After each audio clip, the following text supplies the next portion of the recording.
Nous avons appris par différents médias que la présentatrice Maïtena Birabin a demandé 4 millions d'euros à son ancien employeur Canal+, suite à son licenciement en juillet 2016. Deux questions se posent. Un salarié peut-il sérieusement demander des sommes aussi extravagantes devant les prud'hommes? Et si oui, peut-il les obtenir? Pour répondre à ces questions, il va falloir d'abord établir un récapitulatif des faits et des demandes. Maïtena Birabin était salariée de Canal+ depuis 2004. Elle a accepté de changer ses fonctions en 2015 pour présenter l'émission Le Grand Journal. Elle aurait très bien pu refuser cette proposition. On peut présumer que la salariée était en position de force pour négocier ce changement de fonction, car l'avenant à son contrat de travail spécifiait le versement d'importantes indemnités en cas de licenciement, sauf faute grave. La salariée était mise à pied juste avant son licenciement. La mise à pied conservatoire est une procédure légale. C'est une suspension du contrat de travail, le temps de convoquer le salarié à son entretien préalable au licenciement, et c'est souvent lié à la procédure de licenciement pour faute grave. On ne peut donc pas dire qu'elle a été mise à pied de manière définitive comme on a pu le voir.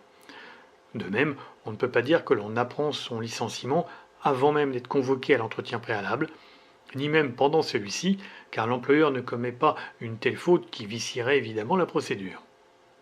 Pour la mise à pied conservatoire, celle-ci n'est généralement pas payée lorsque le licenciement a lieu, mais ce n'est pas une obligation. Si la faute grave n'est pas avérée, alors la période de mise à pied devra être payée. Certains médias parlent de limogeage pour Maïtena Birabin. Ce terme est impropre au droit du travail. À l'origine, c'était un terme militaire pour désigner une mise à l'écart de généraux incompétents envoyés à Limoges. Maïtena Birabin a ensuite été licenciée pour faute grave fin juillet 2016. Selon l'avocate de la salariée, le licenciement est abusif et sa cliente demande une somme de 4 060 000 euros se décomposant en 2 550 000 euros d'indemnité contractuelle de licenciement, 1 10 000 euros d'indemnité pour licenciement sans cause réelle et sérieuse, 500 000 euros de dommages et intérêts pour préjudice moral. Cela fait donc 3 demandes différentes qui devront être examinées une par les juges. En ce qui concerne les 2 550 000 euros prévus dans une clause d'un avenant du contrat de travail de la salariée, cette somme ne sera pas automatiquement appliquée, même si elle est inscrite dans le contrat. En effet, tout juge, y compris un juge du travail, peut baisser le montant d'une clause s'il l'estime excessive.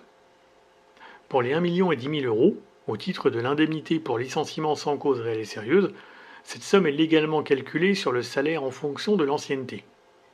Maïtena Birabin est entrée en 2004 à Canal+, elle en part en juillet 2016, elle a donc entre 11 et 12 ans d'ancienneté, ce qui donne entre 10,5 et 11 mois de salaire d'indemnité prévu par le barème légal.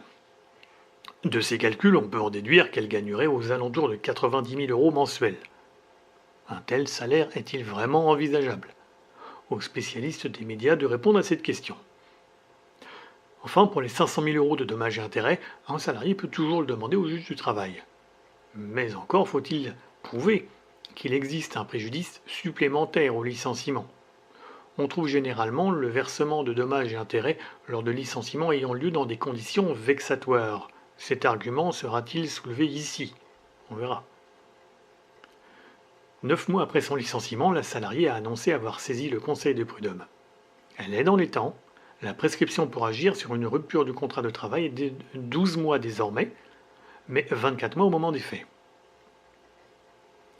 Sur le licenciement lui-même, selon la salariée, la direction de Canal+ a décidé de se séparer d'elle quand elle s'est aperçue que le nouveau format du Grand Journal ne faisait pas remonter les audiences. L'employeur aurait alors invoqué la démission de la salariée, puis aurait ensuite changé d'avis en accusant la salariée d'avoir commis une faute grave, le tout dans le but, non avoué, d'échapper au paiement de l'indemnité de rupture du contrat. Selon l'employeur en revanche, le licenciement de Maïtena Birabin est dû à la déloyauté de la salariée. La déloyauté est une faute grave, voire lourde. Selon Canal+, la salariée a, je cite, se serait inscrite totalement en marge de son contrat de travail. Alors s'inscrire en marge de son contrat, c'est une formule vague. Soit on respecte son contrat de manière loyale, soit on ne la respecte pas. La déloyauté suffit à rompre le contrat au tort de celui ou celle qui ne respecte pas. Mais faut-il encore le prouver? Dans le cas présent, la charge de la preuve repose intégralement sur l'employeur, car c'est lui qui rompt le contrat de travail, qui prive la salariée de son préavis et de l'indemnité de licenciement. Si l'avocate de la salariée a bien fait son travail, elle a dû demander dès l'audience de conciliation le dépôt de la faute grave au greffe, bien avant l'audience de jugement. Toujours selon Canal+, la chaîne aurait effectivement mis fin aux fonctions de Maïtena Birabin en tant que présentatrice du Grand Journal, et lui aurait ensuite fait plusieurs propositions de reclassement, donc pas de licenciement en vue. On ne connaît pas la nature ni le nombre de ces offres de reclassement, ni si la salariée les a refusées ou pas. Si une proposition de reclassement modifie le contrat de travail, c'est-à-dire porte atteinte au moins à l'un des 4 éléments essentiels du contrat de travail, la rémunération, le lieu de travail, le temps de travail et la fonction, alors la salariée peut refuser cette proposition sans commettre de faute. Alors en conclusion, Maïtena Birabin a-t-elle le droit de demander de telles sommes aussi importantes devant le juge du travail? La réponse est oui, si ça a un rapport avec sa rémunération au sens large, c'est-à-dire le salaire, les primes, les avantages. Est-ce qu'elle va les obtenir? Si Canal+ arrive à convaincre les juges du bien fondé de sa décision, la Maïtena Birabin n'aura droit à rien. Si Canal+ n'arrive pas à convaincre les juges, alors Maïtena Birabin aura droit à quelque chose. Ce quelque chose est basé sur 3 points.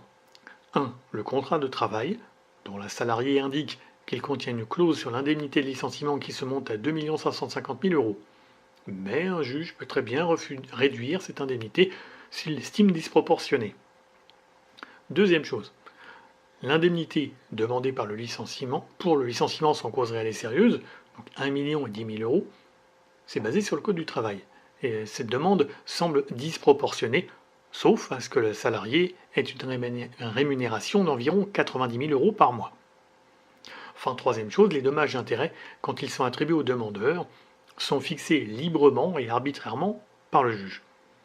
Le Code du travail ne prévoit rien. Il est peu probable que Maïtena Birabin obtienne 500 000 €. Les juges sont en général assez frileux sur ce genre de demande. Ils se baseront aussi sur les sommes obtenues au titre de l'indemnisation du licenciement. De toute façon, cette affaire ira jusqu'en cour d'appel qui est Versailles. D'ici là, il est possible que les parties se soient entendues et accepté de transiger.